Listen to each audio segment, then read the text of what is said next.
President Muhammadu Buhari inaugurates projects in Lagos State, says improved infrastructure will remain top priority of his administration. These projects by Lagos State are perfectly aligned with the efforts of the federal government to improve the country's infrastructure. On security, Senate advocates urgent development of security agencies along border communities of Taraba and Benue states. World Health Organization announces malaria vaccine. Good news for malaria endemic Evidence countries. generated from these three sites, that's Malawi, Kenya and Ghana, will be used in scaling up the vaccine to other countries. And on Good Morning Nigeria today, we'll focus on management of Nigerian cities. Available data reveals that the population of Nigeria has been increasing at an alarming rate, where towns and cities are growing rapidly. In 1921, the population of Nigeria was only 18.7 million, but today it is hitting 200 million.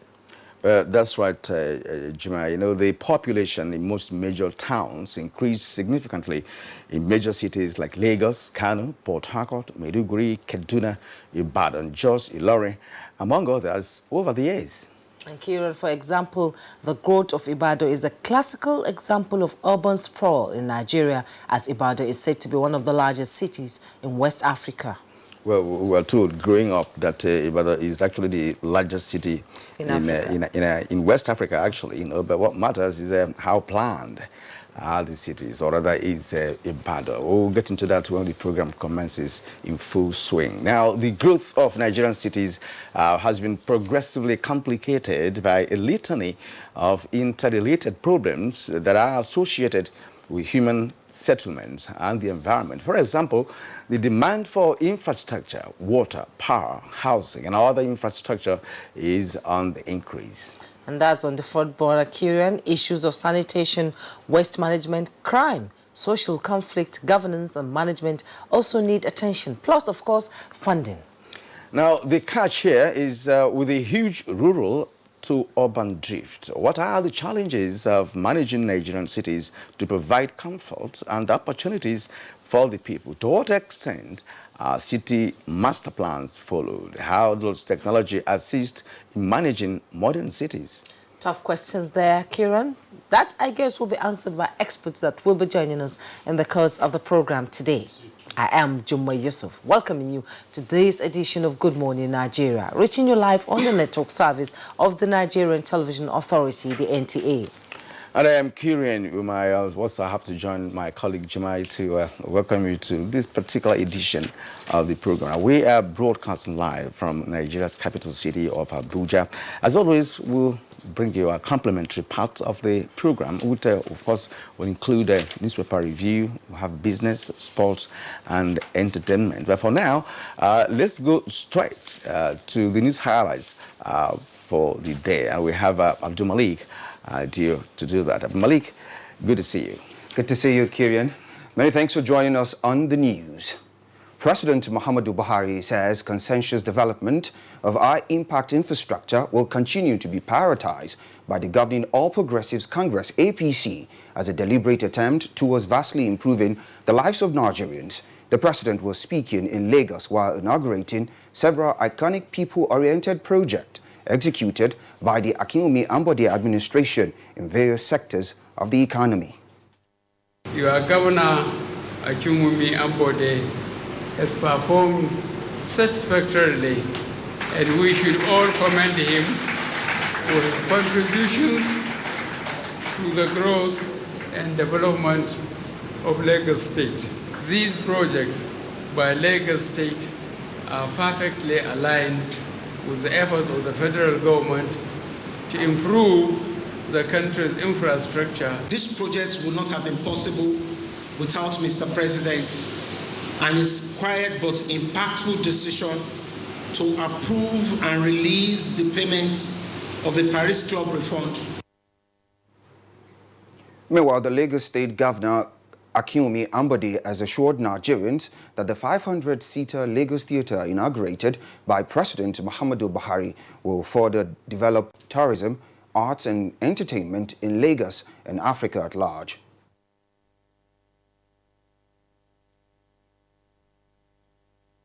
We know that there are no white-collar jobs anymore. They can create jobs for themselves through this place. So I just use this. Like we said, we have 4 already. Others will be constructed, and also the incoming government also will continue from where we will stop.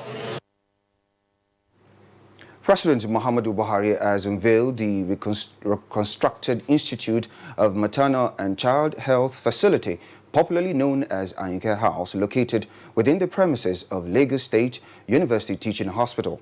Ayinke House, which is adjudged Nigeria's biggest maternity hospital, was upgraded from 8-bed facility to a 170-bed healthcare center with state-of-the-art medical equipment and information technology. We are aware that universal and basic primary health care is one of the items priorities of your administration. Following in this direction, we have consciously worked to bring quality, affordable and modern health care to all our citizens. This facility can do more specialized care that the old one never had. If you're going to get, the old one had just about 2 theaters. This one has 5 theaters. And senators advised the federal government to urgently ensure deployment of enough security presence along the border communities of Taraba and Benue State. The motion, moved by Deputy Minority Leader Emmanuel Abuja, drew the attention of the Senate to the crisis involving youth of these communities. That event preceding the Easter break, like I said, is a sad one indeed because over 30 lives were lost. What started as a little problem between the villages of Kente and Vase in Taraba and Benue State now blossomed into a complete fight. It is sad, but we need to work hard to bring peace once again to these 2 communities that have been living side by side in peace. The announcement of the emergence of a malaria vaccine by the World Health Organization that is currently being used to immune children against malaria in Malawi is one good news from the medical world that has raised the hope of those living in malaria endemic countries such as Nigeria.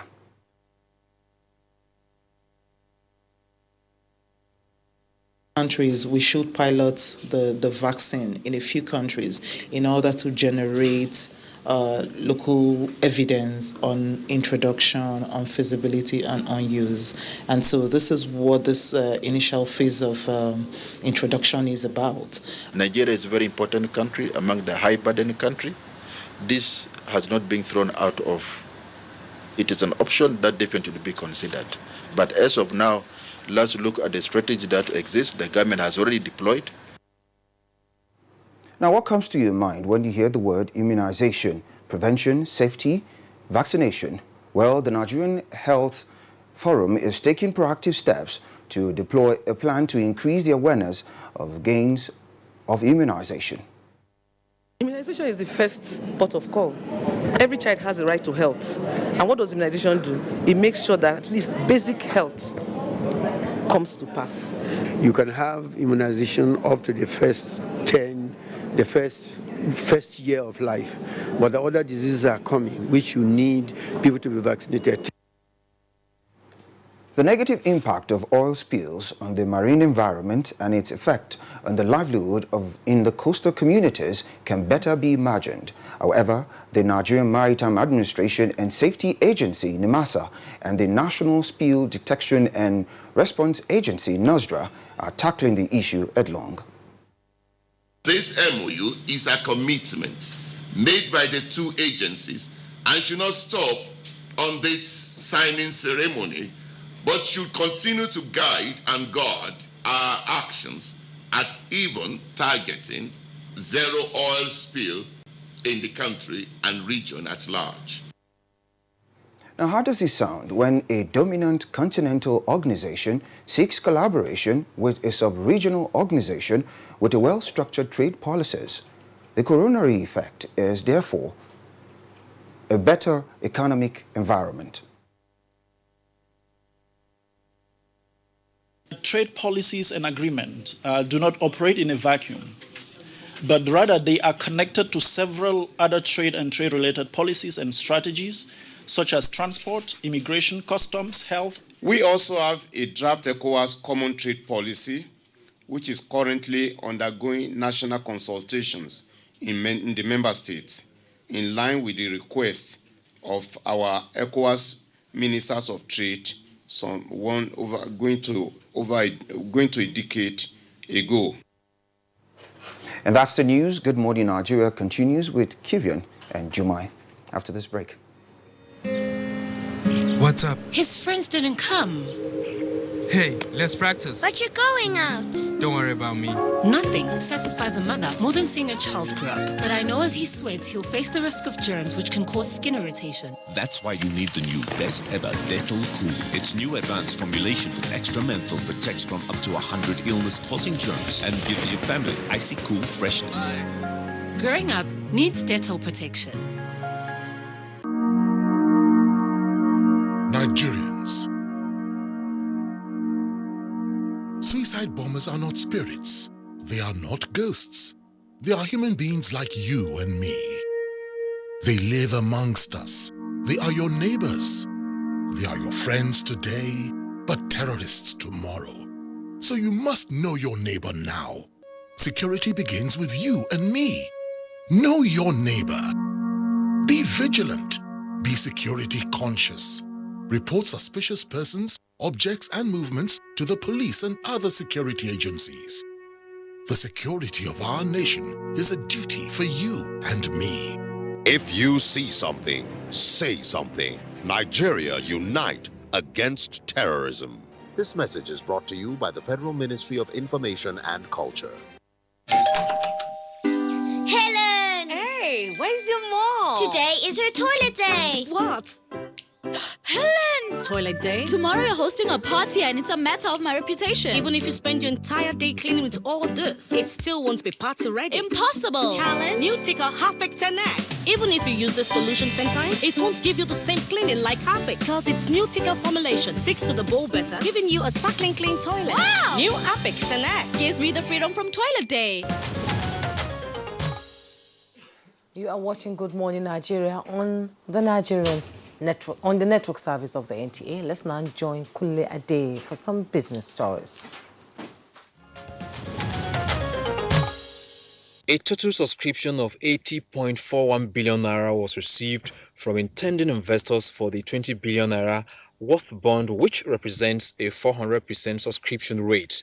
The larger chunk of the subscription is from assets manager and insurance companies who are aiming a long-term valuable assets to match their liabilities. The Debt Management Office offered a total of 100 billion naira in tenors of 5, 10 and 30 years at the auction and received total subscription of 149.3 billion naira, representing about 150%, while it allotted a total of 97.40 billion naira to successful bidders at 14.55% for the 10-year and 14.80% for the 30-year FGN bond.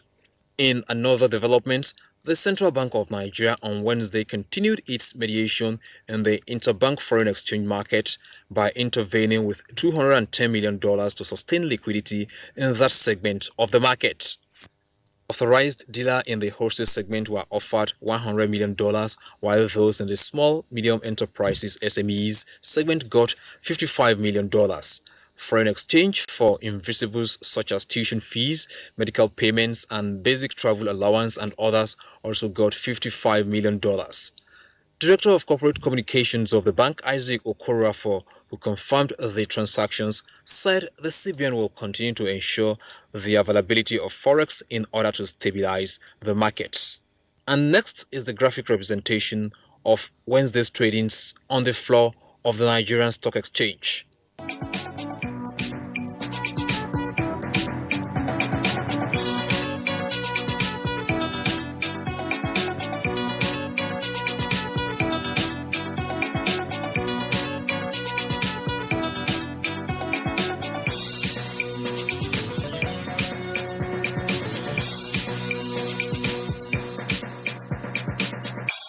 With business news, I'm Kunle Adeyeye.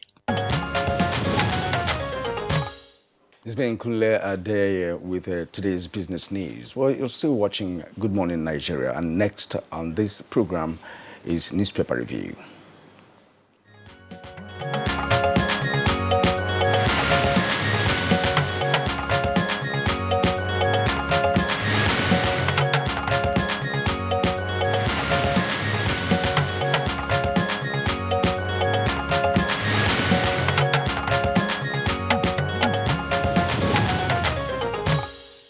And our newspaper reviewer, Bayo Atuebi, is in the studio. You're welcome. Good morning. Thank you, Juma. Good morning. Good morning, Kira. You're welcome. Thank you. Good morning, Nigeria. We have about five newspapers this morning. Yes. You would like to start?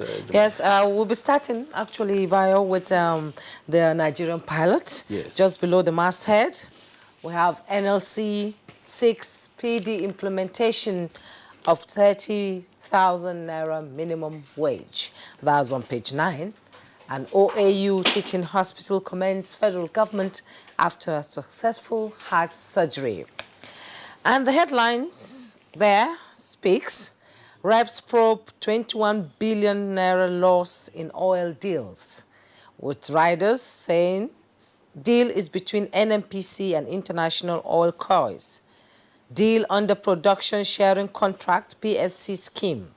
Begins review of 2004 Act on Production Sharing Act. Revealed that federal government loses $8 million daily due to lack of review. That's on page 8.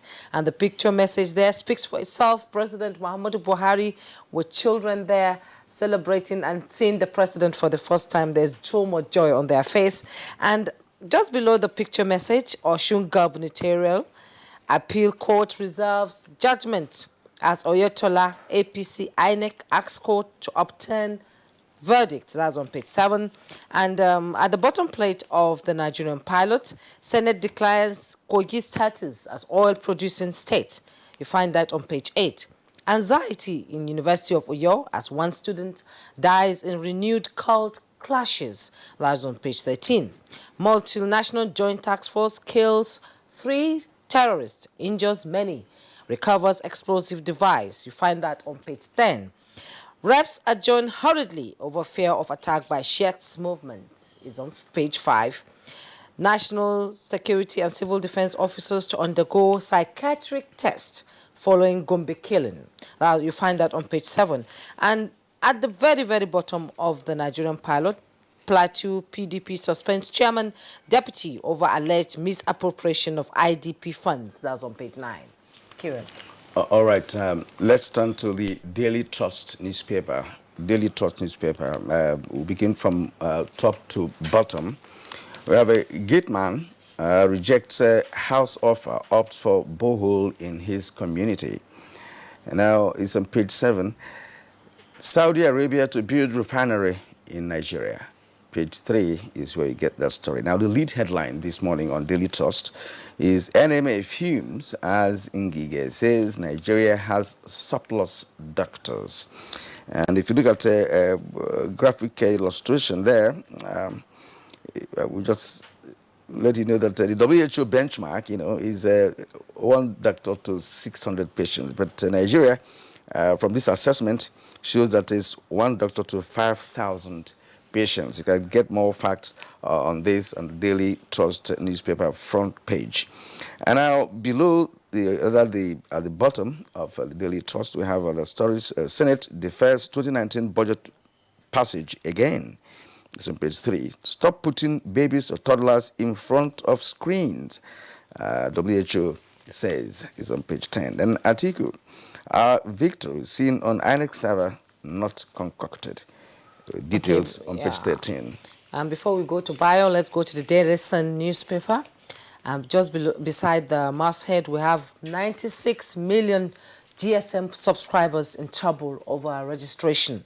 With the rider NCC verifying details, plans to sanction telecom marketing chiefs over breach. You find that on page 7. And the headlines reads, reps adjourn abruptly as Shiites storm National Assembly. With rider Senate to pass 2019 budget Tuesday. Was on page 4 and on page 7. And the picture message says it all. President Buhari in Lagos there, during the unveiling of the plaque to commission the reconstructed Institute of Maternal and Child Health of Atlasut in Ikeja, Lagos, there with the governor of Lagos, Akinwumi Ambode. Just beside the picture message, I will end Tinubu Saraki rift, Kalu on page 6. Minister, NMA, nerd disagree on number of doctors. That was on page 8. Measles outbreak hits Katsina, Borno, Yobe. Over 20 million children worldwide mixed vaccination. That's by UNICEF. And illegal mining costs of Zamfara banditry. You find that on page 3, says FG. Well, let's start from Lagos, where President Muhammadu Buhari yesterday commended Governor Akinwumi Ambode for satisfactory performance. The president says that he described the performance of the governor as outstanding and contributing to the development of Lagos. The August visitor was in Lagos to commission projects, among which were the Oshodi transfer interchange system, the high-capacity public buses comprising 820 buses, as well as the reconstruction of Murtala Mohammed International Airport Road and the remodeling of Ayinke House into an ultra-modern Institute for Maternal and Child Health. The August visitor in April thanked the people of Lagos, saying that it's the second time he's visiting Lagos this year, and he thanked them for supporting him. The other controversy is coming from about Minister of Labour and Employment, who had made a pronouncement about the status of doctors in Nigeria. Apparently, he was asked if he was worried about the exodus of doctors in Nigeria. Of recent, so many doctors sat for examinations seeking greener pastures abroad. And his comment about it has been taken very strictly by the Nigeria Medical Association. And they buttressed the fact that Nigeria has 45,000 doctors. And the ratio is 1 doctor to 5,000, which is far, far below the World Health Organization recommendation, which is 1 to 600,000. They also lament that Organization of African Union has a benchmark that 15% of budget ought to be dedicated to health care. But in Nigeria, since 2001, as low as 5% have been dedicated to health. But there was also another aspect that the Minister of Labour mentioned. He said many doctors who are working abroad, who go abroad to work, gather a high-class experience, acquire equipment, and many send a lot of money, resources, dollars, back to Nigeria. And so when they return, come and also establish high-class hospitals. So he was also looking at the bright side of it, but certainly there is an exodus for greener pastures elsewhere outside of Nigeria. It was after the long-term gains, from that. We churn out medical doctors on a yearly basis in this country. And I want to see from the part of Funkiga, actually, because even before now, people from all professions have always looked for greener pastures, not just medical doctors. So, well, medical doctors, even nurses, are in high demand abroad. And if you are qualified and certified, is high demand. And even the current Minister of Health, if you recall, go back to 1983, he was in fact a union member of the Nigerian Medical Association, and he was one of those who fought strongly against the exodus of doctors during the era between 83, 84, up to about 85. So it has been a phenomenon that has been ongoing for a long time. But something has to be done about it, because one of the best doctors abroad in the United States, you are told that the best heart surgeons are Nigerians. Several of them elsewhere, but it goes to show that if we had the environment conducive here, they will work here. I remember in 1989, I was part of the NTA coverage to Saudi Arabia. Saudi Arabia has established a massive hospital for sports health care. Exactly. The professor in charge was a Nigerian. Yeah, I think what is lacking, in that sector is actually the needed infrastructure. The infrastructure, because the world has gone sophisticated, in medical practice, the equipment, facilities, and even knowledge. Because these days now, you need to read so wild to be able to appreciate the modern trends, in the medical profession. And most of our doctors who travel abroad get to go to, Ghana experience, and bring them back. That's what Ngige is arguing. But of course, we have to to take care of the domestic need, the of course. domestic Yes. need of Our charity should begin at home. It's more felt when doctors leave this country because 1 doctor to 5,000 patients, that's alarming. Yes, exactly. Kieran. All right, now let's turn to the leadership newspaper for this morning. We'll still go from top to bottom. Supreme Court never ordered us to pay by a company 132 billion naira, says AMCON. AMCON stands for Asset Management Corporation of Nigeria. Well, Ambode has performed creditably, says President Muhammadu Buhari. And now the lead story on the leadership newspaper this morning: fierce battle for new cabinet jobs rages in states. With the 2 riders, it's payback time. Lobbyists tell governors-elect. Then incoming governors woo opposition with juicy offers. All right, and the picture story there is quite interesting. You know, the son of the governor of Lagos State, Ambode, was tweeting to say hello to Mr. President. That's indeed interesting. And now below that, we have a federal government needs 900 billion naira to fix refineries, says Kachuku.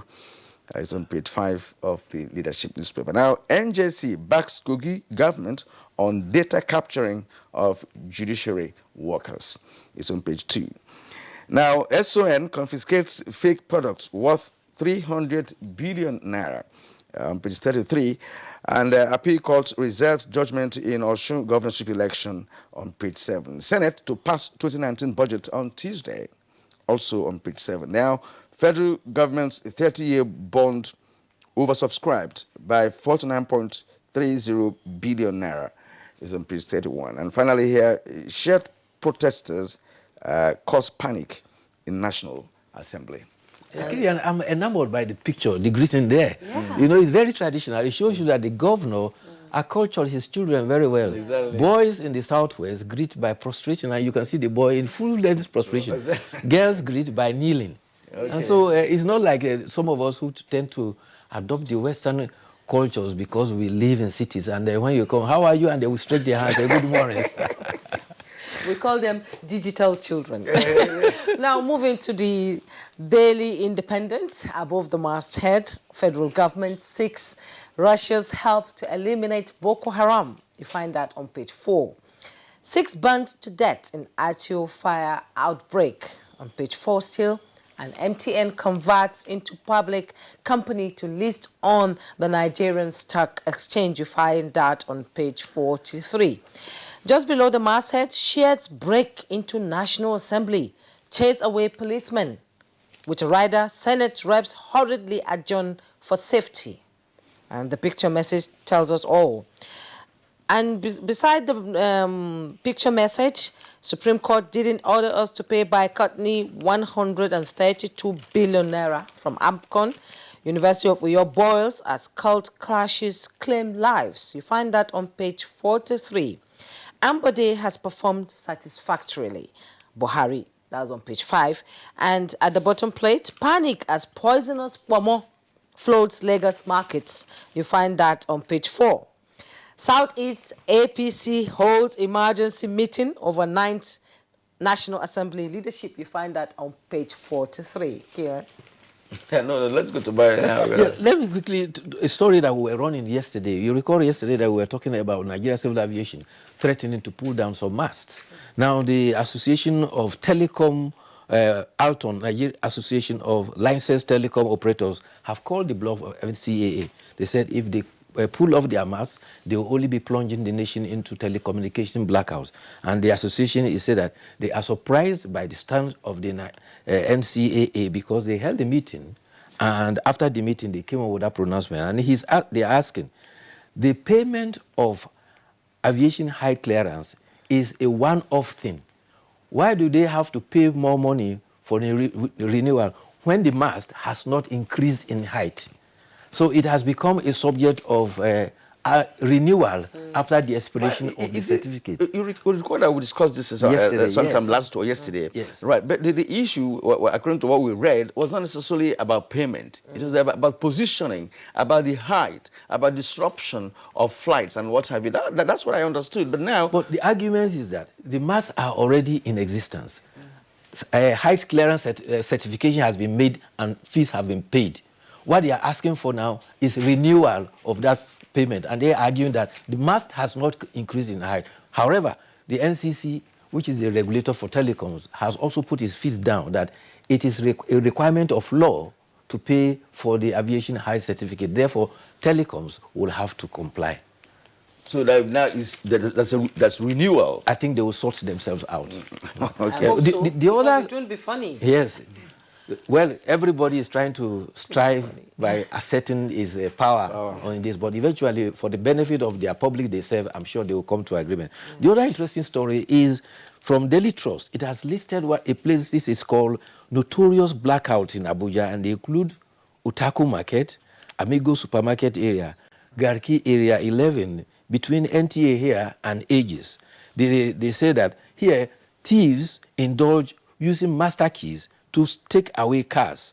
In the Utaku Market, one of the thieves will follow a car owner into the market, and when he follows and they've gone far, he will signal the others and they will move with the car. In the Amigo area, he says that sometimes the thieves stalk and follow the type of car they want to steal, and immediately the owner parks and leaves. They walk courageously with master key and move away with the car.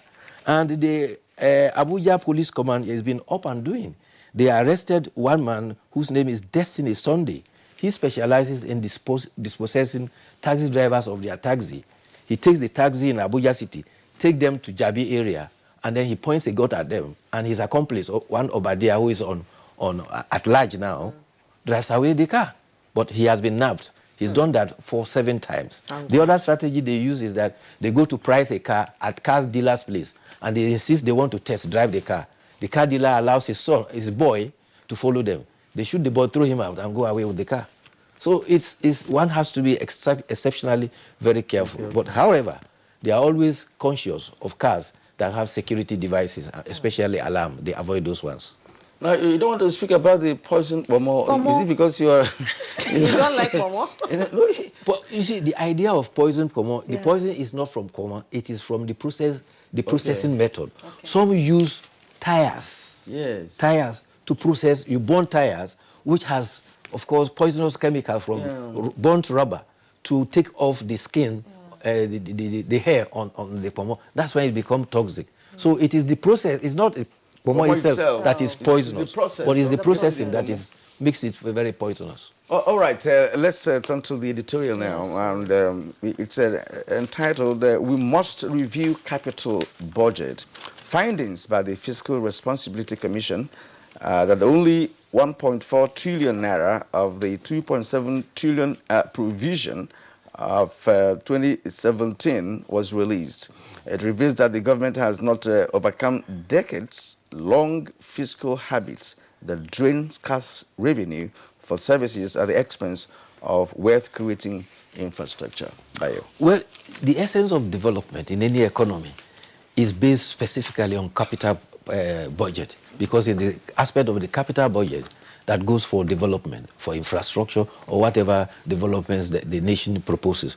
But the lamentation here is that even at the current 2017 budget, only 33.73% of the capital budget was released. And people tend to get carried away that when you say you budget a huge sum for capital budget, it's not as if the money is there. It is when the money is generated and is available, that is when it can be available for development. But what the editorial is lamenting that, in spite of the fact of scarcity of resources, recurrent expenditure almost get provided for almost 100%, and it was always capital expenditure that suffers. And if we, as a nation, we have to develop, we must make a habit of increased capital expenditure.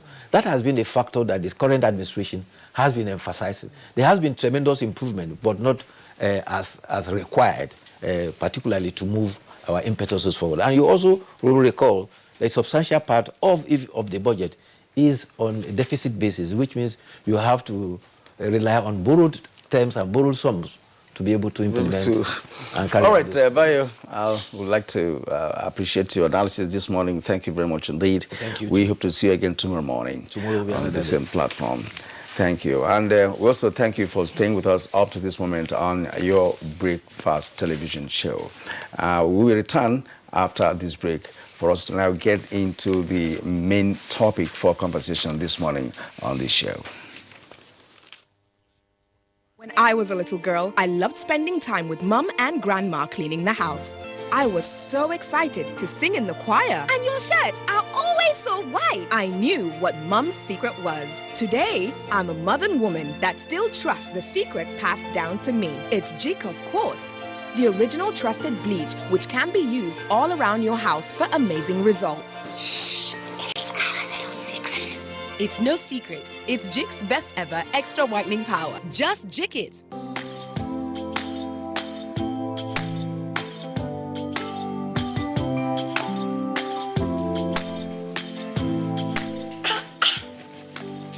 Why don't you people sell imported materials here?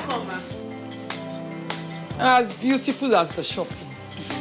Auntie, buying foreign goods does not help our economy. Neither does it boost local production. And the good thing is Nigerian-made products are high quality. And to make Nigeria great again, that is why I only sell made in Nigeria products. Because change begins with me. I'm convinced. Change begins with me too.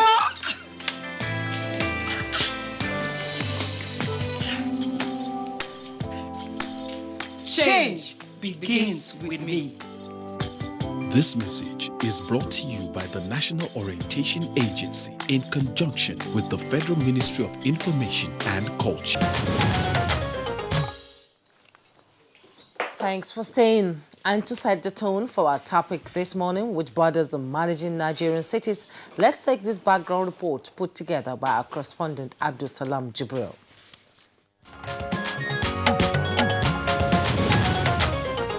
With a rapidly growing population and high rate of rural-urban migration, Nigeria has been witnessing rapid urbanization, with towns and cities across the country growing phenomenally.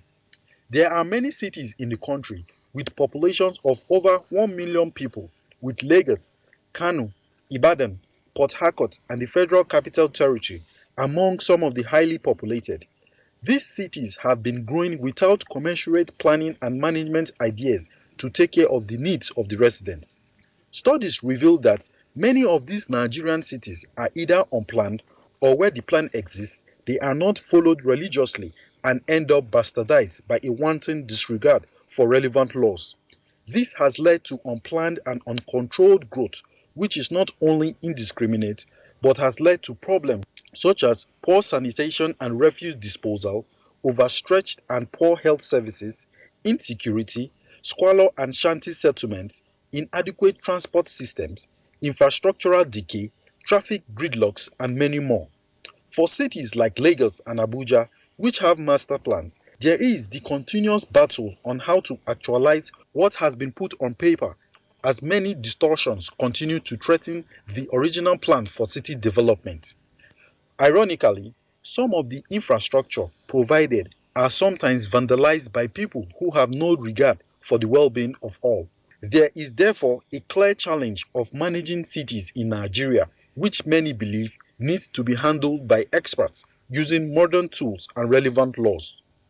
Does Nigeria assemble the right experts to manage its cities? What is the cost of managing Nigerian cities, and how do the citizens contribute to successful city management? Experts will be providing answers in a moment.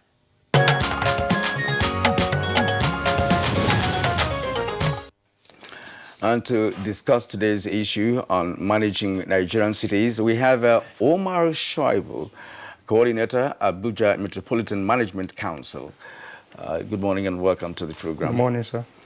And also here with us in the studio is Felix Owaldu, a retired Assistant Inspector General of Police.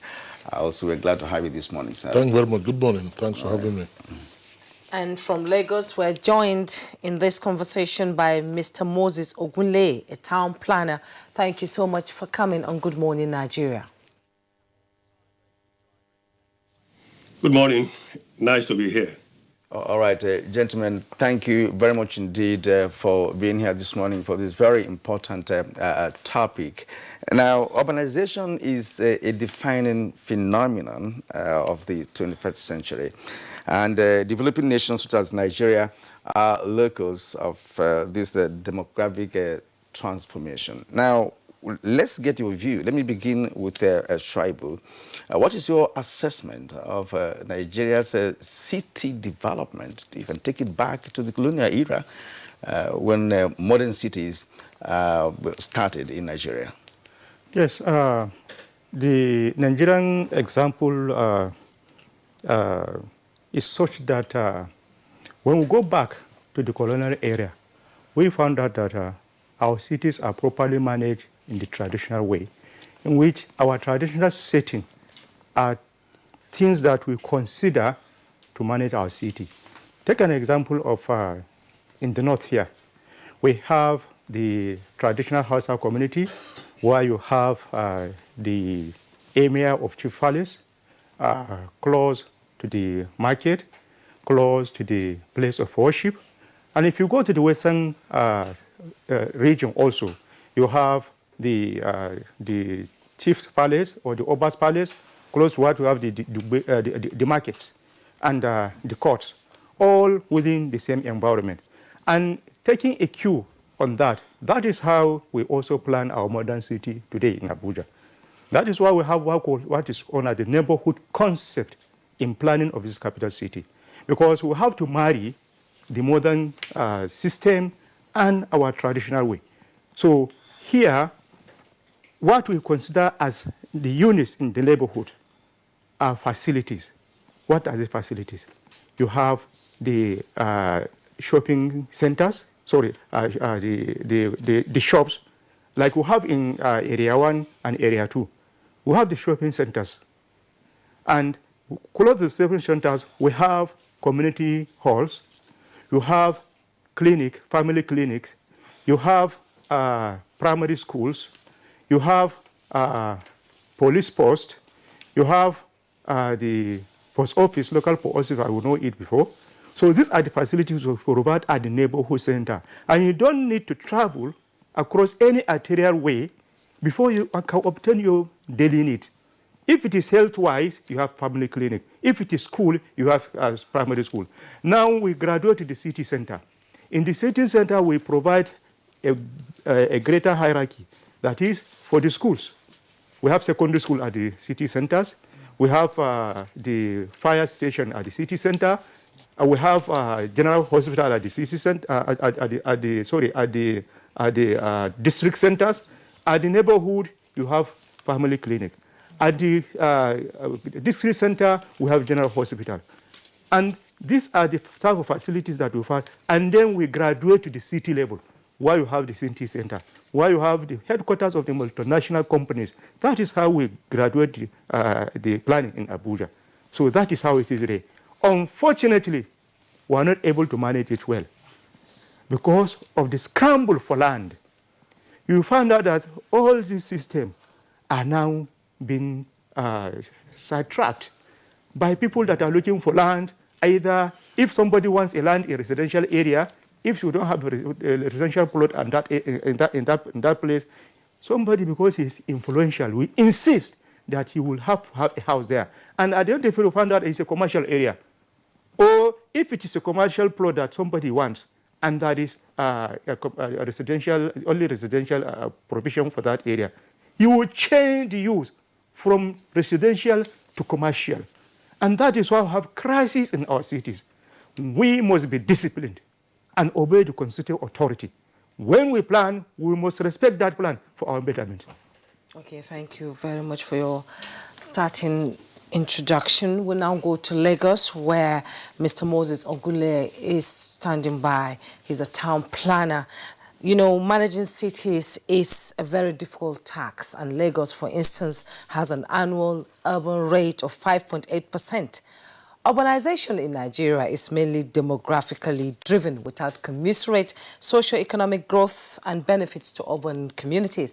So how do we cushion the effect of migration to cities, and how is town planning helping to maintain the status quo? Okay, thank you very much. I'm happy you mentioned the word migration, and that's a key factor in the growth of Lagos.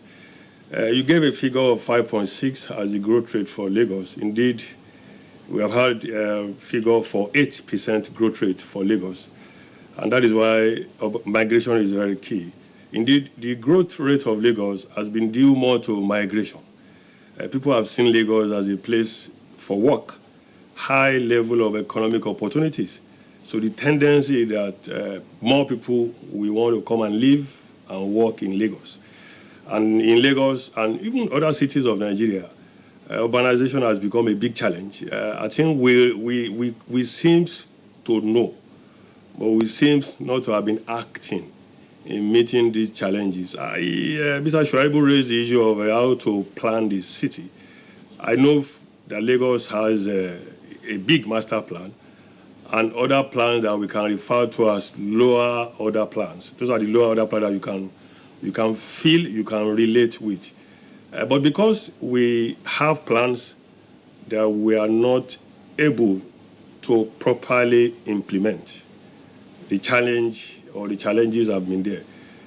I don't believe, going by what Mr. Shuaibu said, that we should allow people to develop non-residential uses in residential zones. And that is where enforcement should come in. So when we have plan, we should also be very active in managing our cities. In planning, we say nobody has unlimited rights. Whether you are a president, whether you are a governor, whatever your social status, you must, and I repeat again, you must obey what the planning regulations or rules says. But we've seen instances where government itself deviates from the plan. And it's interesting to note that you'll be wondering, but it is the government that funds the preparation of this plan, and the chief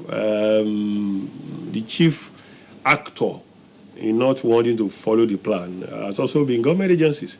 So for management, you manage the land, you manage the facilities. And what are these facilities that will make a city to function very well? Power, water, road, security, recreation. If you work, you must recreate. You must go to school. So those are the issues: school, health, and other social infrastructure. So really, it is the interplay of the market that we are not able to properly regulate. And that is what planning ought to be doing, to make sure that the industrialist that needed to locate his factory is allowed to locate his factory. Not anywhere, but in land area that have been designated for location of industries. The city center for commercial development, for some mixed development, yes, but not that you develop more than what the plan has said you can do. And that is where we have to have a blend between planning and management. I give an example of Lagos. In the last 12 years, Lagos State government, I'm aware, has spent so much money in preparing plans. And we have said, good to prepare plans. Then we should be serious. When I say we now, I'm referring to Lagos State, for instance, about implementing those plans. Otherwise, they will just become an effort in futility. So, Lagos taking action, Abuja taking action, Port Harcourt taking action.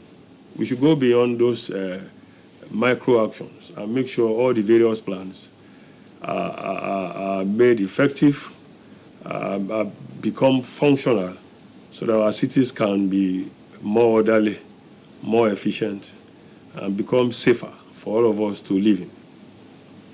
What extent can you say Nigerian cities are planned? How do they plan it, and to what extent have they been implementing measures to ensure that the master plan is not, taken away from the actual way it is planned?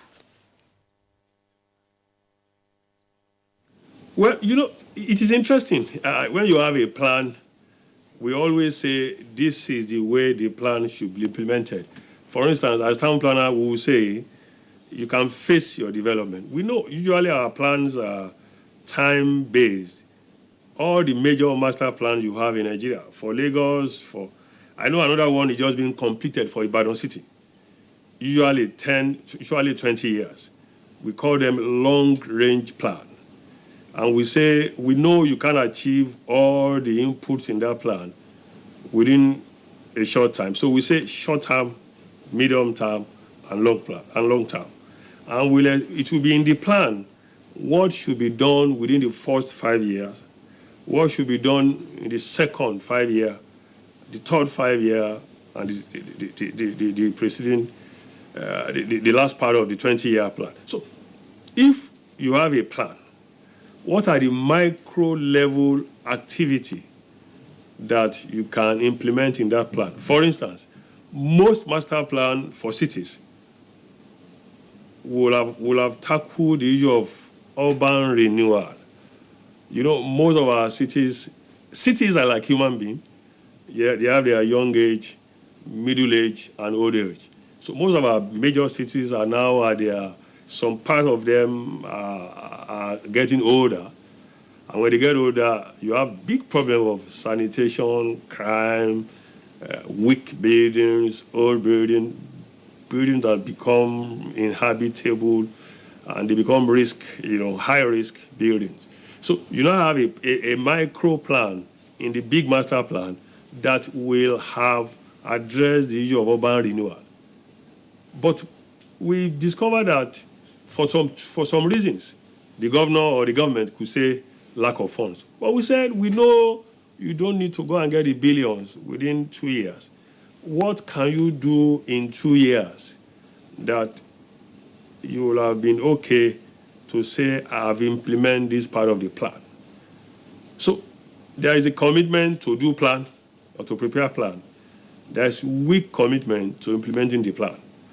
And as I mentioned earlier, it will be effort in futility. I know many cities now have many, but not as much as we expected. Our state capitals, many of them still don't have development plans. So we've been growing our city, or our cities have been expanding without proper plans.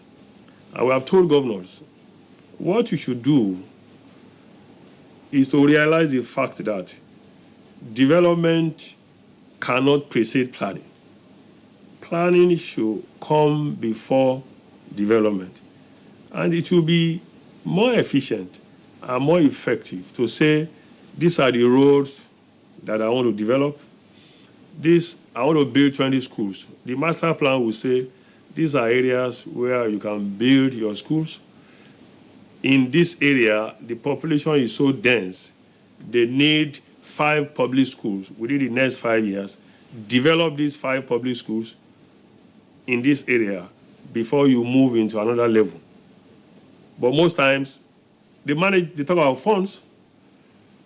Some city managers, local government, chairmen, governors, think otherwise, and usually you have some failures. And we have a challenge, and that is why some people have said in Nigeria we should have what we call city mayors. Lagos has 16 of its local government. Let's say we have 20 local government as part of the metropolitan Lagos. What it means is that Lagos Metropolis has 17 quote-unquote governors, a state governor, and 16 local government chairmen, all taking decision about how the city of Lagos should grow. That doesn't look reasonable. It means the man in Mushin local government, for instance, is looking at health, at education, at recreation, at security, without connecting very well with the man in Shomolu local government, where it has boundary or with the man in Koshofe local government that shares a boundary with it. So maybe that could be a constitutional matter. We should be looking at an instance where you have a central manager. I think Abuja is a good case. And that's what Mr. Shoabu is doing. Abuja has one coordinator, unlike other cities that have a governor that decides what goes on, and local government chairman, well, who ordinarily should be playing an active role in managing the cities. All right, thank you indeed, Moses, for your analysis. As a matter of fact, you touched some very pertinent issues that make this topic very, very complex in terms of understanding the roles being played by all stakeholders, including government officials, be it state, local government, and what have you. We shall get to that as we make progress. But just to inform us that we now have a guest in Kaduna. He is Malam Idris Dauda Suleiman, former head of Department, Urban and Regional Planning Department, ABU Zaria, and former General Manager, Kasubda. You're welcome to Good Morning Nigeria. Good morning. Thank you. We're happy we have a clear signal, but we'll get back to you very shortly. Right now, let's talk to Felix Obaldo, retired Assistant Inspector General of Police. Now, non-adherence to regulatory measures has been a major setback in the management of cities in Nigeria. As a one-time law enforcement agent, what had been your experience, on issues concerning maintaining the urban planning or urbans and as they are planned? For instance, in some states in this country, you have premises of public schools being allocated to individuals, converting football pitches into residential areas in this country. So what has been your experience in terms of actions and inactions or responses in terms of who is following the laid down plan of cities where you have served as an AIG? Well, thank you very much. One of our biggest challenges in Nigeria is the fact that our population keeps on increasing on a daily basis. And to that extent, it has brought so much pressure to bear on our facilities. Maybe some years back, schools that were meant for like 200-300 pupils, now you have close to 2,000 pupils. And it's also a challenge we have in our universities these days. The extent that within the lecture hall, few chairs are available. You see fine students listening to a lecture, standing outside, hearing through the windows, listening through the windows. So it's the same pressure that has been brought to bear on our facilities. And of course, that also has implications for security. Like the first speaker rightly observed, we really need to do so much, a lot more. In other political climes, you see, they don't just plan for today, they plan for tomorrow and beyond. If you take the Abuja airport, for instance, new structures sprang up. But right now, driving into the airport is a big challenge. And in the event that there's an emergency, to exit that place will be a problem. There's a lot of pressure. So we really need to address that. Some of the issues raised include, one, the level of compliance. Why will a plot of land, for instance, be allocated for a residential purpose, and somebody on his own, without applying for a variation, for a change, and get an approval, or turns it to a commercial property? It doesn't speak well. And that goes to tell us about having to sit up when it comes to enforcement. Any breach of any of these regulations, because there are laws, there are regulations, there are rules, which must be complied with. And like someone rightly observed initially, one of the problems I have in this country is this doctrine of inequality before the law. If it's a big boss who has done this, you look the other way. If somebody is very little down below, you crush him. There must be equality before the law.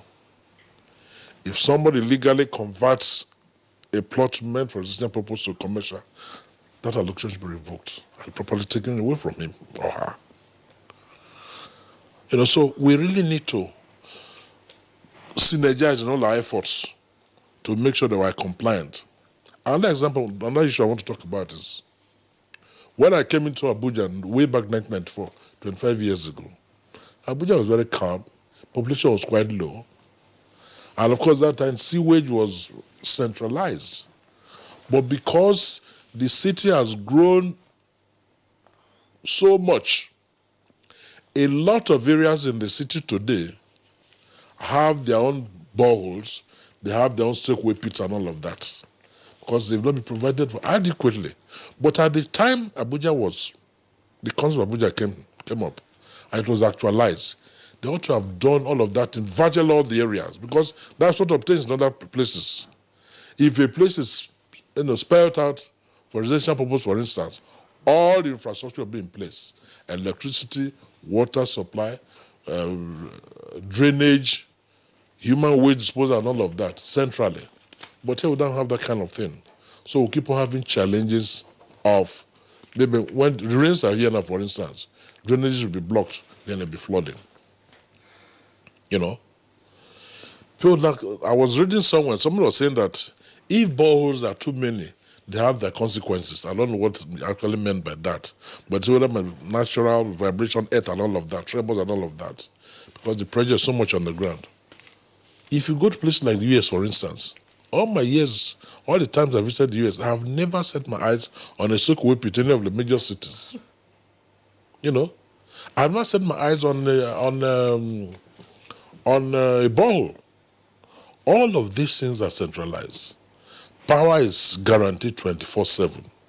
But when you don't have all of this in place, you have a lot of challenges. One, the society will not be moving forward.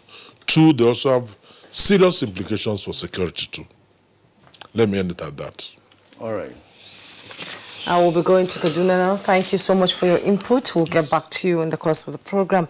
And right now we are with the Malam Idris Dauda in Kaduna, Suleiman, former head of Department, Urban and Regional Planning Department, Abu Zaria, and former General Manager, Kusda. Kaduna is considered to be a cosmopolitan city, and it's quiet, and it's expanding. When you look at Kaduna, you see a very quiet, serene area. How has the master plan of Kaduna been maintained so far? Thank you very much. Kaduna was lucky in the first place to have a master plan way back in 1967, indeed 65. And that time it was supposed to run up to 2017. Like 2 years ago it should have finished.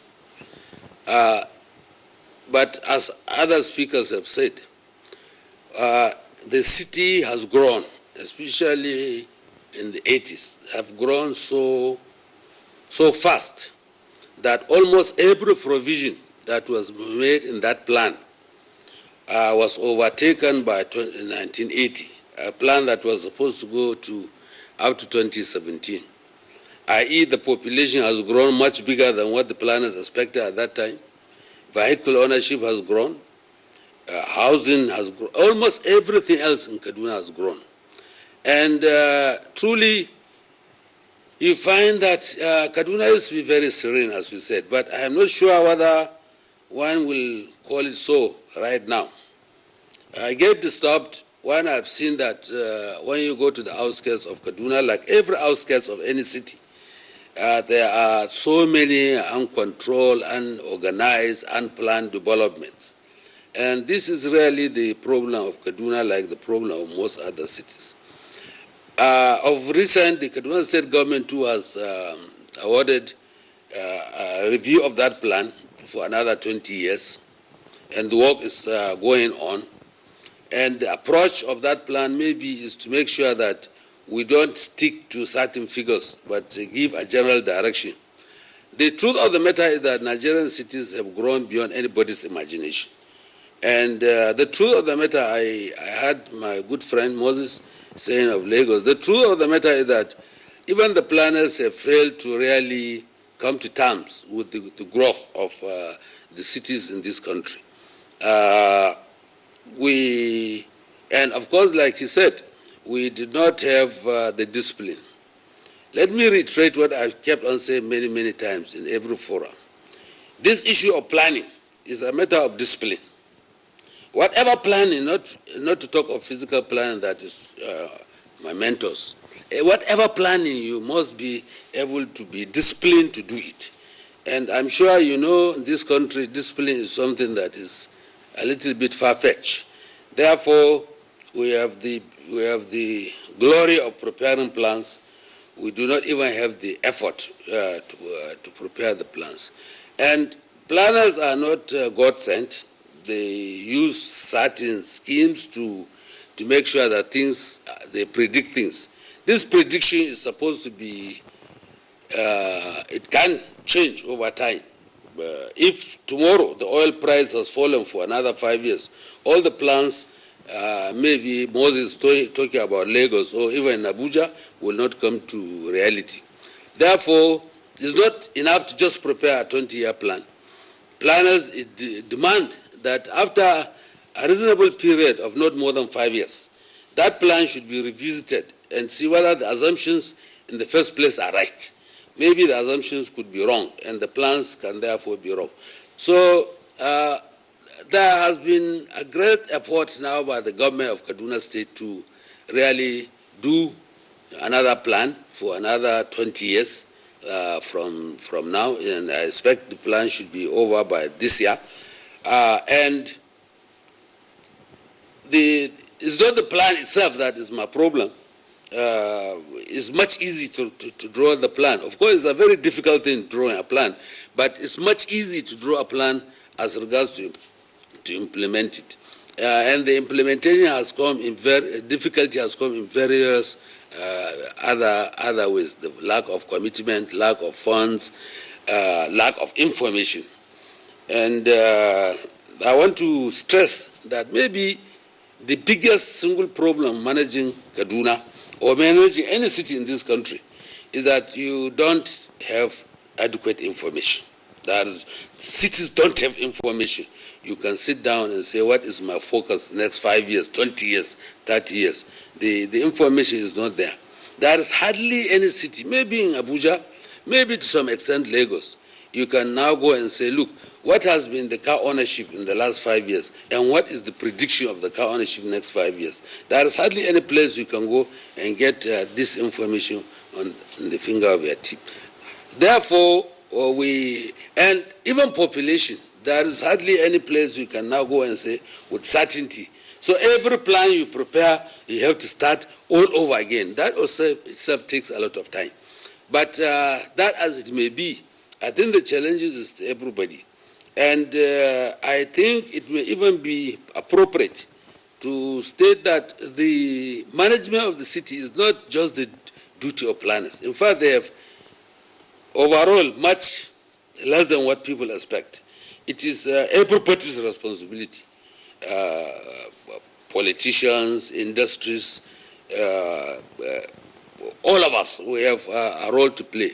Because we must really appreciate the fact that the city is just one unit, it's a system. And any other side, like Moses was saying, and the retired AIG is saying, if you have all the things that is good in a city, but you don't have primary schools for your kids, the city is not managed, it's not functional. And if you have everything but you don't have water, so it is our own responsibility. And we have not yet come to terms in this country, I must admit, to getting every critical stakeholder in the city management to really sincerely participate and then get committed. All right, we appreciate your opening comment. You actually spoke from the point of knowledge, using Kaduna as a case in point. But one good point that he made is the fact that he said that when you leave the city center of Kaduna, you begin to see some, indiscriminate kind of erection of residential areas, which shows that such areas are unplanned. That brings us to the issue of urban slums, because globally it's said that about 1 billion people live in urban slums.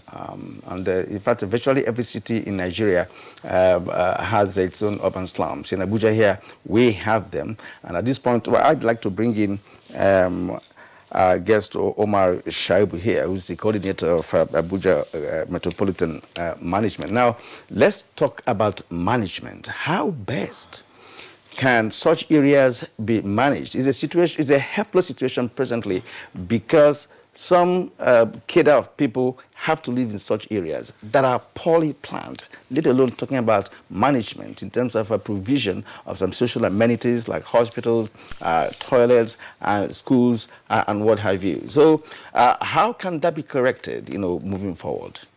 Yes, it all boils down to the population that are coming into the city.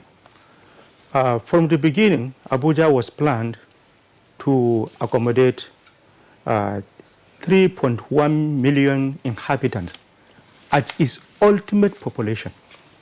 And we are supposed to reach that level in the year between 2000 2005, according to original plan.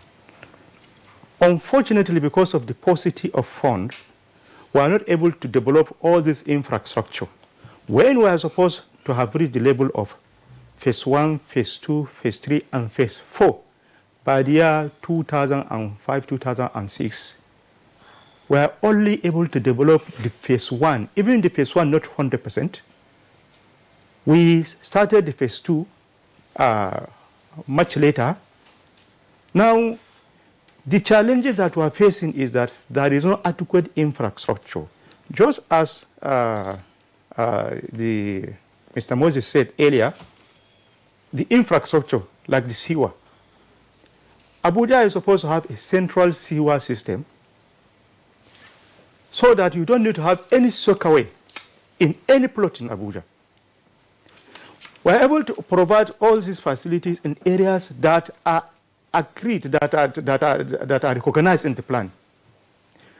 Not to extend outside those areas that are not recognized in the plan. The outermost boundary of the city development ends with the outer northern expressway, what you call the Kuba Expressway, and then you have the southern expressway also that commences from AYA that goes down up to Kuje to Gwagwalada. That is OXS. That is the outermost level of the city development. Any to the other side is considered as a buffer zone between the city and the regional area. So if you can observe the alignment of that outer northern expressway, when it started from Nyaya and goes up to Zuba, it follows the mountain ranges. Between that road and the mountain ranges is supposed to be green. Unfortunately, these areas are now developed as houses and are not recognized to have all these type of facilities. We have to think another way and then provide this in a subsequent plan. So facilities are not extended to all these places. In 2006, we conducted a statistics by the Abuja Traffic Division.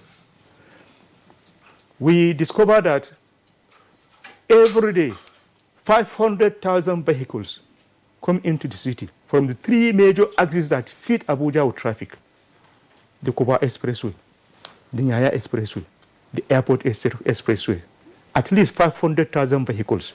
When you take a statistics and take a conservative estimate of 3 persons per vehicle, you are arriving at 4.5 million people coming into Abuja daily and going out daily. And we are supposed to have only 3.1 million inhabitants. We are not able to develop this city to that level and provide infrastructure. That is why that same year when there was census, we have only 1.4 million inhabitants resident within the city, when you are supposed to have 3.1. And then the regional areas, you are supposed to have 2.6 million. If you add all the city and its related areas, you are going to have 5.7 million inhabitants. Unfortunately, Omar Shoaibu, you are coordinator of Abuja Metropolitan Management. Yes. You have enumerated all the encumbrances, right, concerning management of these areas you have explained. Yes. What are you doing about that? Because according to our guest in Lagos, he noted that planning or management should be in stages, stage 1, 2, 3, 4. Now, when you have realized that Abuja now has an influx of or higher population, or more than expected, from when it was originally planned, what is the government or whatever authority as responsible doing now to cushion the effect of all this you're talking? Because we are concerned about management of the cities. Yes, every year we manage.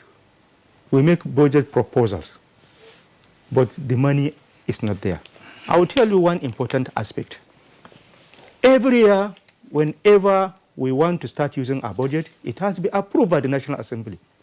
For the 2 years consecutively, FCT budget is not approved until 2 months to the end of the year. How are we going to implement, to have the resources to do this employment?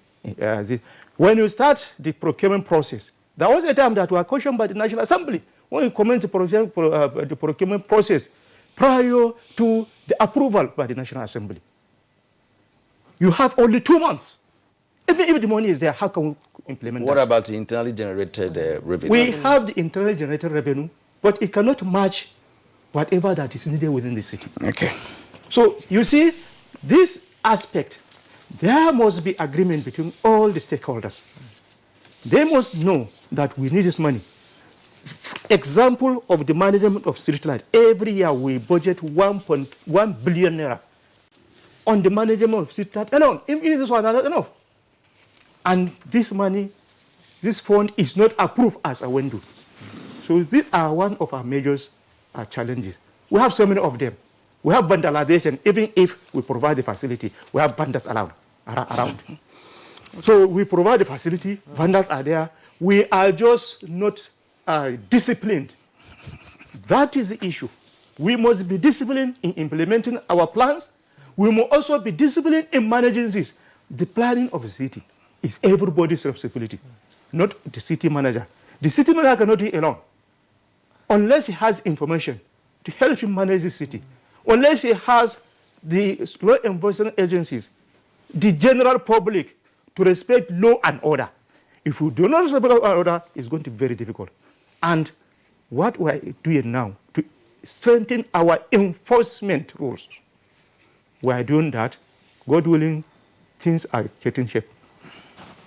Okay, we'll now go to Lagos. Thank you so much for your contribution. We'll now go to Lagos, where Mr. Moses Ongule, a town planner, is waiting to answer some questions on city managers' response to adherence to development control regulations in city like Lagos. Like Mr. Shaibu said, he raised a lot of issues. Are you having the same problem in Lagos, or is it more than what is happening in Abuja right now? Well, there are similarities, and that is expected. Almost every government, federal, state, local, will complain of low funds. But even I'm aware of some plans, there have been issues of how to partner other stakeholders in carrying out some development and managing them. There are two sides of the divide. Some have argued that there are some activities or services that you cannot actually allow private sector to manage because of the implication of users that will pay higher rates. So the other argument is that, okay, can we now allow government to provide it at a less efficient, in a less efficient manner, and people don't benefit? But we've told them they can balance it. There are other conditions that can be signed in the agreement. So in Lagos, I've been involved in preparing some plans. We have told the various actors that if you are a water service provider, or a sewage manager, or healthcare facility provider, you can't be working in silos all the ministries, education, agric. It is interesting to note that in Lagos, we have some lands that the 1980 to 2000 master plan reserve as agric area, forestry, agric, and then land for conservation. As at 2014, 80% of those land have become residential land, and some recommendations were made. So, demand in agric, demand in education, demand in transport, and particularly traffic, cannot be silos standing alone, because all their proposal, all their plan, all their thinking will come to land. Even demand in sports and recreation. If you are preparing a plan for sports, the sports and recreation matter will certainly be addressed. Your concern may not be about how many people should be doing, should be in swimming, how people should be doing long jump and playing volleyball. You have that fact from the sport people. You will now be thinking of where those facilities will be most appropriate located. At what level? We have higher order. For instance, the Abuja Stadium will refer to that as a higher order facility, regional indeed. It's not something that the people in the neighborhood will see as for them. But you could have other lower order facilities, children playground, community park, neighborhood park, where people can go recreate and carry out some sport activities. So, for effective management, I know people now get delighted. All of them should talk. You see people, they are happy to say we have a sport and recreation master plan. People are so delighted to say we have a health development master plan. But whether you are talking of health, education, water supply, power supply, all those development will be in space, and more specifically on land. So how will you not be relating with the man or with the agency or with the ministry that is in charge of locating facilities, maximizing the use of land in the way that everybody will benefit? We've also tried by advising government in Lagos and Ogun. Can we have what you call city limits? In other words, we know Lagos is growing. Can we say this is the limit of Lagos metropolis? So that anybody that is involved in managing it, if I'm doing security, I know this is a limit. And we said, can we have buffer, city buffer? So outside the buffer, you are outside Lagos metropolis, for instance. Within the buffer, and the buffer could be plantation, agric, heavily forest. So that would demarcate Lagos. It could be water facility, but Lagos has a lot of water, so much aquatic issues. So if we have that, if I'm planning for water, for instance, again, I know the population in that particular location. I know what each person per capita consumption of water in that particular location. So I can now allow the engineer who has his strength and weight in providing water supply to do his detailed plan for water. So funding, right? Plan implementation in discipline, very critical. Even when we are preparing the plans, some people still see it as exercise that, leave them, they are the experts, they are the professionals. And at the point made by my very senior in Kaduna, Malam Suleiman, is real. When we prepare plans, we also need to be reviewing them at some intervals. Satellite or mast, as you did not become an issue in Nigeria, high number, until 2001 when we have the global system of mobile communication. So if you are doing a plan pre-2001, you probably not see telecom mast as an issue. But Years after, whenever you are doing a plan, you will now be looking at telecom mast, location, implication, safety, health, and what have you. So, indeed, we need to do more work in bringing together all the stakeholders from government angle and from private sector. I know what people talk about when we do what we call public display of plans. In Lagos, there have been some renewed interest. When plans are being prepared, communities now go there to talk, to express their view. I was involved in one. We were in one by federal government. We were trying to tell the community to allow us to locate their palace in another place. They said no. They said they want the palace to be where it is now, and we allow them to have their view. The one that will use the plan.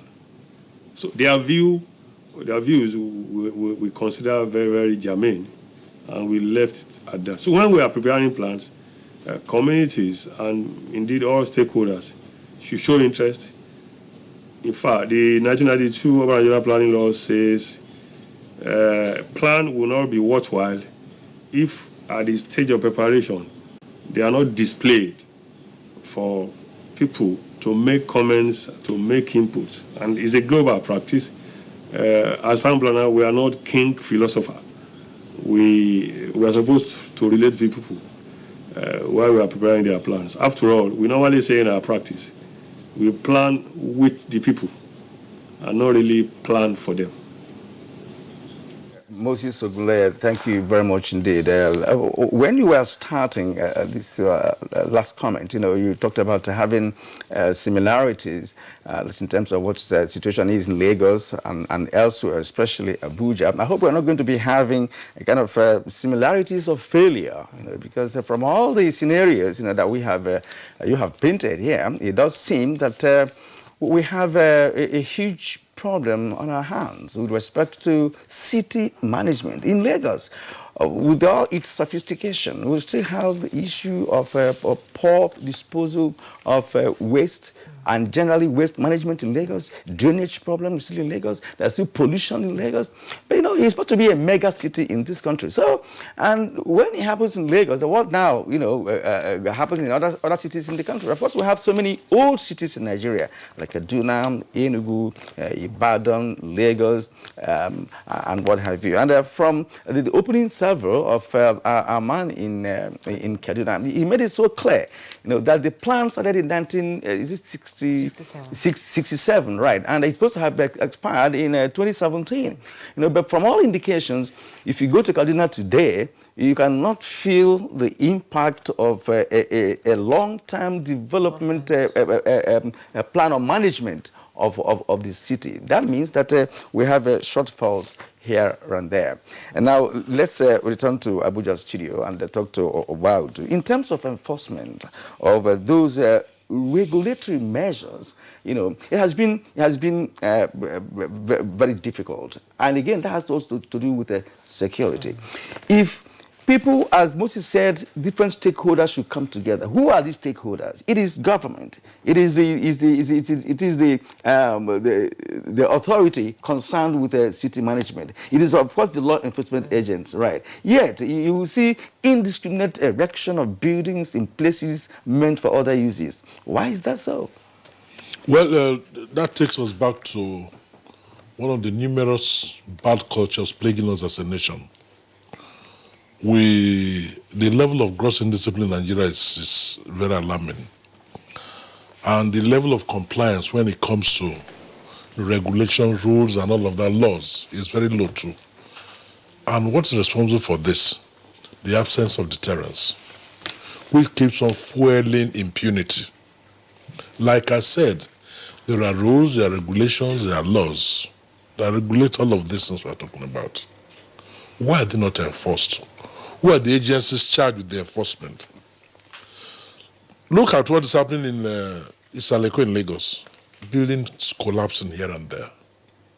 People were asking questions. When these structures were being erected, who were those who were supposed to have supervised them to make sure that they met the approved requirements? Nobody. Only lately, but thank God the decision will be taken.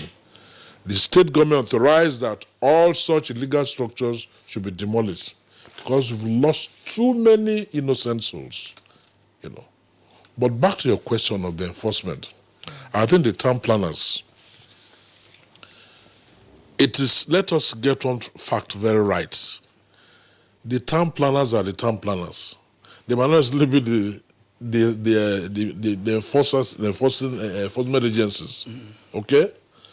And like we said, all hands must be on deck.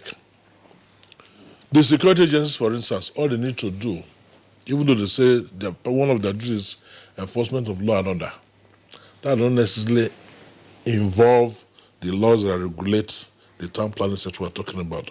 But if they are involved, why not? They work together. If, for instance, there's an illegal structure somewhere and they set out to go and demolish it, people becoming unruly and all of that, the law enforcement agents can be brought in to ensure that that structure is brought down. And people that are trying to obstruct the officers' schedule to do such functions are not disturbed in any way. But back to the point I'm making, point I made before, we will have to address this problem of population explosion in Nigeria. That is our biggest problem for now, that has brought so much pressure on all our facilities, on all our infrastructures. You can, something that is meant for 10 people, you are finding 1,000 people using it. What do you expect? But what can be done to population explosion? It's a natural phenomenon. People are growing. And, you know, what we'll be thinking about is, what is the government doing to capture that aspect of development? Knowing that, you know, population is growing, what do you do? That's what I'm telling you now. You see, once you identify your problems, you must prefer solution.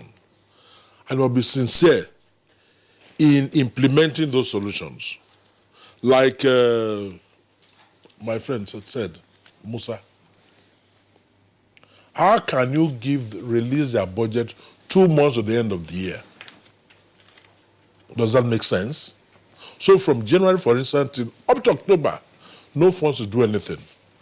I'll just go around doing the blame, FCDA, the town, blah, blah, they're not doing enough. How do we manage insecurity in a situation like this? The issue of the security situation like this, insecurity, that lies squarely in the realm of the security agencies. And like I've always said, one of the challenges they face, security agencies faces, one, grossly inadequate manpower. Then the empowerment, empowering them to perform their duties. Only yesterday I was watching the television, and a military commander in Borno State, a Major General, who was in the same environment with soldiers from Czech Republic, was appealing to the federal government to make sure they provide the equipment they require to be able to confront and overcome Boko Haram. You know, openly saying that. So we cannot continue like this. The problem we have in this country is that we know all our problems, we know all the solutions, but the political will to do it is the problem. It's the problem. You don't watch of comparing Nigeria with America. No. Like I said, if you go to the US, go to the major cities there, you don't find things like this. But here you see it almost happening, no precautions taken, no preemptive measures taken, nothing. We wait until it happens, then we'll start crying, shedding crocodile tears and all of that. So we must be up and doing. We must be up and doing. Infrastructure must be put in place. Then, of course, maintenance is key. You're not just making them available, they must be sustained, they must be maintained. And security is a collective responsibility of all of us, not just security agencies alone. Okay, we're going to take a short break, actually, but not before we go to Kaduna, please. Let's hear again from Malam Idris Dauda. Malam Dauda, town planning, or you call it a city management, is technical and political as well. And AIG retired Obaudu did mention that every other agency that is responsible for ensuring adherence to the master plan or whatever regulatory measure put in place to checkmate indiscriminate erection of structures should play its own role. And in your experience, over the years, and Kaduna being a case in point, Do you foresee a situation where, in Kaduna, for instance, the urban slums can be taken care of in terms of management and provision of required social amenities needed by those dwelling in those areas? Because, of course, it has become inevitable that the population is growing, and, of course, urban slums have become a reality across the globe. Thank you very much. To answer you directly, the truth of the matter is that even in Abuja, there are more slums than are planned areas. So also in Kaduna, so also in every other city.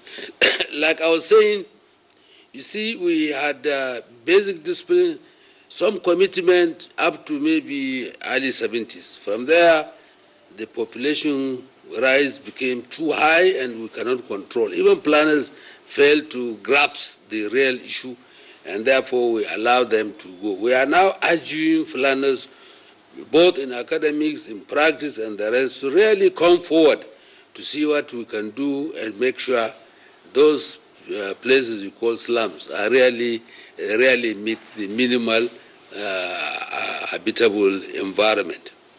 I think we tried in Kaduna, but a long time ago, maybe about 1986, to demarcate where the slums are, and then plan ahead and come back and solve the solution. But I must admit we are not as fast as the growth was, and we could not be able to handle it. But somehow, somewhere, if we slightly tilt the approach of planning, make it more, participatory, more public involved, and if government comes to terms with reality, I think, the basic problem with Nigerian government until very recently is that they think they can do everything for everybody. Therefore, infrastructure in urban area is a very, very expensive venture. And we can now even you don't have to make the lanes like you have in New York or London or Tokyo, but let them have something that you can move on. And then over time, people can now begin to improve.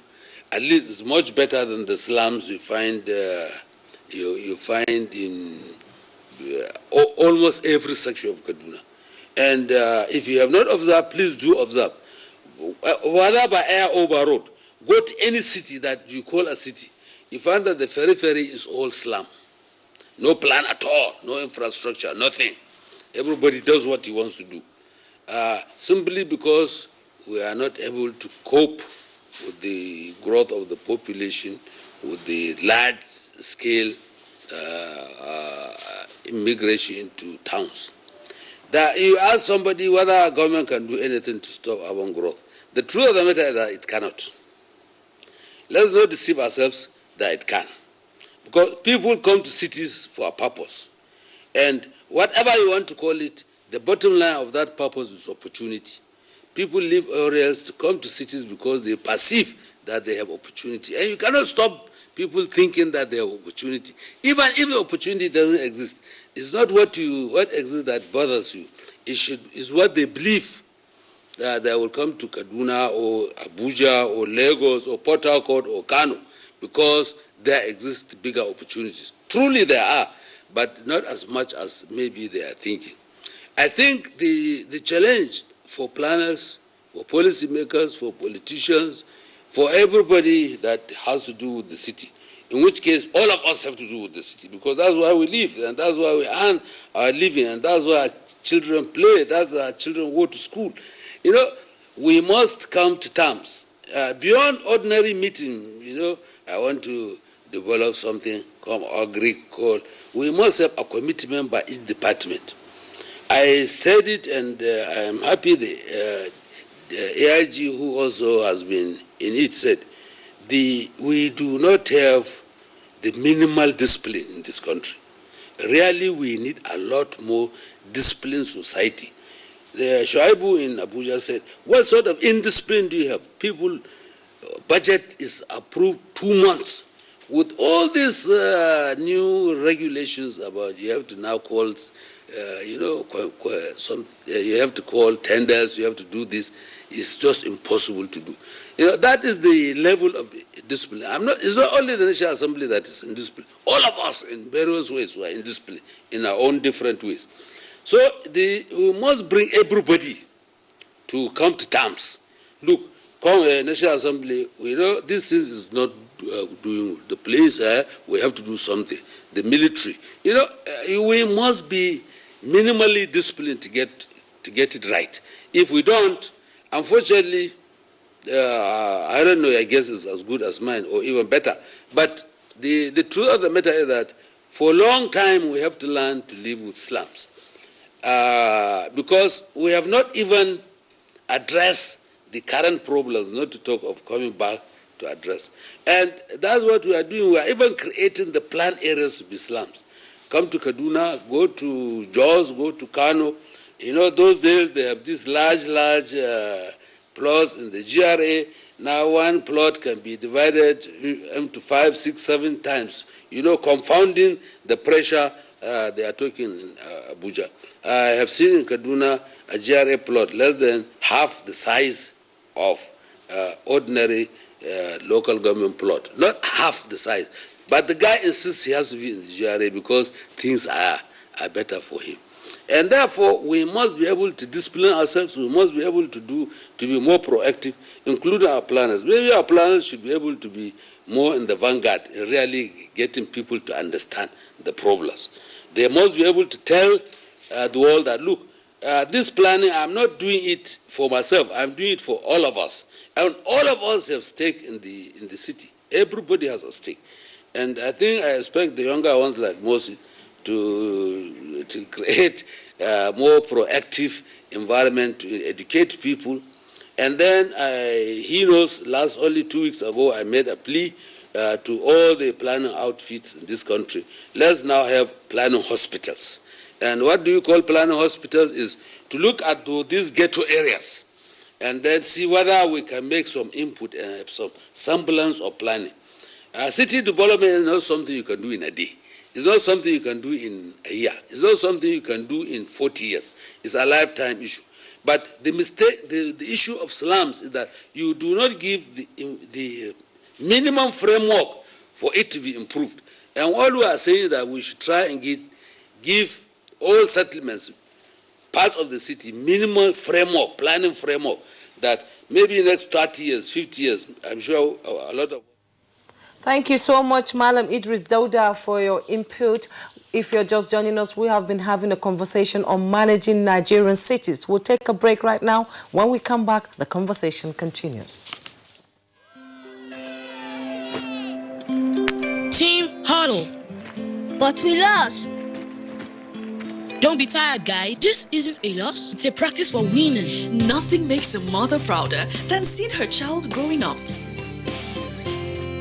But I know as he learns to lead, he'll face even more dirt, germs, and risk of illness. That's why in changing seasons, you need strong Dettol protection. Because Dettol protects from up to 100 illness-causing germs. Growing up needs Dettol protection. All right, before we continue, let's give you this bit of information. President Muhammadu Buhari is scheduled to depart for Maiduguri, the Borno State capital, for another official visit Thursday. He is expected to commission developmental projects, especially in the sectors of education, healthcare, and roads. A statement by the President's Special Advisor on Media, Femi Adesina, says that at the end of the visit, President Buhari will be proceeding to the United Kingdom on a private visit. He's expected to return to Nigeria on May 5, 2019. And we have been receiving messages from Nigerians who are watching this program and making their own comments via tweets. And we'll begin with Shoaibu Alkali. He says, cities can be managed in Nigeria. One focused on the following. 1, solution to security challenges. 2, health. 3, education. 4, employment. 5, bustling economic activities. And Chris Simon tweets, through strategic planning, government should set up task force on environmental sanitation to manage Nigerian cities. Now, from Dele Jack Solomon, unfortunately, urbanization in Nigeria is merely demographically driven without commensurate socio-economic dividends and benefits to the urban environment. There is the need for some of our laws to be amended to change the status of poor urban settlements to make our urban societies sustainable that promote a healthy living. And Festus Akimboyewa tweets, the projects commissioned by PMB in Lagos yesterday, especially the Oshodi Transport Interchange that was designed and built by Nigerians, shows that Nigeria has many experts in engineering, design, architecture and finance. They must be engaged in helping to manage our cities. And from Law Alpha C, embarking on housing development initiatives to cater for the influx of people trooping to the cities for proper ventilation and ensure that a functional drainage system is put in place. Adequate sanitation and provision of viable access roads within the city in question have to be encouraged in view of rural-urban migration, which is on the rise. Law Alpha C tweets, embarking on housing development. I've just taken that. You should be taking Alhaji Musa and Mohammed Hedejia. Okay. By managing the Nigerian cities, there is need for the state government to design and decorate the old municipality in the city. As you can see, they are dirty, overcrowded, and lacking social amenities. That's from Alhaji Musa Mohammed Hadija. Yeah, Omobola Hon. Governments across board should ensure master plans for every city that are implemented. Then, regardless of who will be affected, that's what the Governor El-Rufai of Kaduna State did in the FCT under OBJ that gave Abuja that befitting look today. Abuja was almost becoming like Lagos. And Cecilia Okoroma tweets, city management is not about shops, markets, construction. Key is about maintenance and checkmating excesses of residents. Now, before Cecilia, we had Akeju Olabaju. It is simply the job of town planners, urban planners, and the political will of our leaders to implement the input of these professionals. It is also the responsibility of the citizens to abide by the environmental code to make city a happier place to live. And we're still talking about environment. I'll be going to Lagos now, where Mr. Moses is standing by. Current patterns of urban development and human activities has led to environmental degradation and created a sort of threat to continuous human existence and sustainability. I still believe, anyway, that it's possible to make cities more livable through effective planning, monitoring of implementation and planning of projects and policies. Don't you think so? Briefly. Well, thank you very much. I agree with you. I remember, I think Mr. Ogbandu and Malam Suleiman raised that we need the political will. We shouldn't continue to have what we call policy somersault. If a government has started an initiative as recommended by a plan, the new government should not, leave it out and say, no, I have my own plan. What the new government could probably do is to enhance what has been done before. I think we still have that challenge in Lagos. We were delighted in 2012 when the former governor, Raji Fashola, embarked on a massive beautification. And we were happy. I mean, it gave the city a good outlook, and we know what we see in other parts of the world. So, for city management, apart from the problem of lack of finance, and then what I also refer to as plan implementation and discipline, there shouldn't be that what we call discontinuity syndrome. I'm here now as governor. I want to jettison all that has happened before. It's very key if you really want to enjoy our cities and make them become a place of pride. I think we should also let local government play their roles. If they have played their roles, maybe the level of deficiency that we have will not be there. I mentioned earlier, I remember when I was in school, I studied in Ibadan. One assignment says Ibadan City has 11 government discussed. What does that mean? The governor, and I mentioned again, 10 local government. So today, our local governments are virtually doing nothing. And I mentioned earlier, in the Lagos metropolitan area, we used to say, but I think we are changing it. All right, Moses, we are pressed for time, please, and we'll have to stop you there for now and return to Abuja. Umar Shaibu, there is a current demolition exercise taking place in Abuja at the moment. Why so? You see, we have been demolishing places in Abuja, those that do not comply with our regulations. We must make enforcement and make sure that no matter how high somebody is, if he's violating our regulations, we first stop him. If he does not stop, we go ahead and serve him demolition notice and make sure that we make people comply with Abuja. So there have been adequate notice before the demolition? There are adequate notice. Fine, that's what we would like to hear. That's what we would like to hear. And by law, by the URP law, we are supposed to give somebody maximum 21 days. So whenever we give you notice, by the regulation, by the law, even if it is 24 hours, we are covered by the law. All right, thank you indeed. Gentlemen, it's been a healthy conversation on the issue of city planning and management in Nigeria. And from all your submissions, we need to do a lot more to see how we can make our cities livable. And of course, ensure that those who are living in slums today are giving some sense of belonging by way of provision of amenities, because it's obvious now that across the globe, slums are inevitable anywhere under the earth. All right, now I would like to appreciate our guests for contributing positively to this conversation. First, I would like to thank Omar Shoaibu, Coordinator of Abuja Metropolitan Management Council. Thank you for coming this morning. Thank you. You're welcome. All right. Felix Obaudu, the retired Assistant Inspector General of Police. Thanks for sharing your experience with us this morning. Thank you so much. It's my pleasure. Malam Idris Dauda Suleiman, former head of Department Urban and Regional Planning Department, the ABU, and former General Manager Kasuda. We appreciate your wealth of experience in this conversation, because of course you took us right back to the very beginning. Thank you so much for coming this morning on Good Morning Nigeria.